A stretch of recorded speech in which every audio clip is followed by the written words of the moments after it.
L'État du Cameroun pourrait bientôt être traîné devant les juridictions.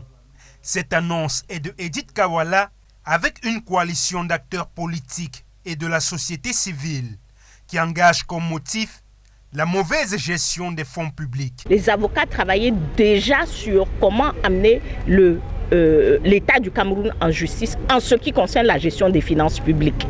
Donc, le meurtre qui est étroitement lié à cette gestion des finances publiques vient nous nous donner plus d'énergie et mettre l'accélérateur, peut-être aussi multiplier les plaintes qui vont être portées à l'endroit de l'État du Cameroun. De plus, la présidente du CPP estime que l'assassinat du journaliste Martinez Zogo est un crime qui va au-delà de l'exercice du métier du journalisme au Cameroun et engage de ce fait la responsabilité des pouvoirs publics quant à la sécurité des citoyens. Donc on a établi la situation de non-droit. Quand un État crée ce climat-là, à partir de là, à un moment donné, ce qu'on voit avec le cas Zogo, même l'État lui-même peut ne pas être celui qui agit,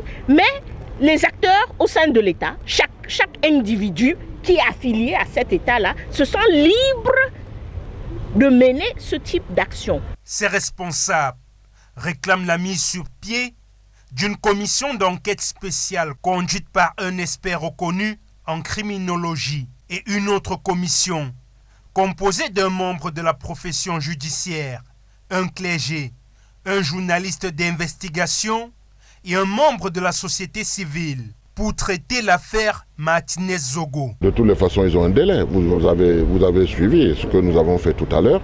Il ne faut pas nous parler de commission d'enquête et puis après un certain nombre de temps, on ne voit rien. Non, c'est urgent là. Et je crois qu'il y a déjà des éléments. Et le procureur doit déjà se saisir de l'affaire et puis, n'est-ce pas, nous informer. Parce que ça, c'est un problème qui concerne le peuple camerounais. Bien que le cas Martinez soit celui qui cristallise les attentions en ce moment, le CPP et les autres acteurs politiques appellent les Camerounais à se sentir concernés par cette triste fin du journaliste de Amplitude FM pour qu'enfin le gouvernement agisse.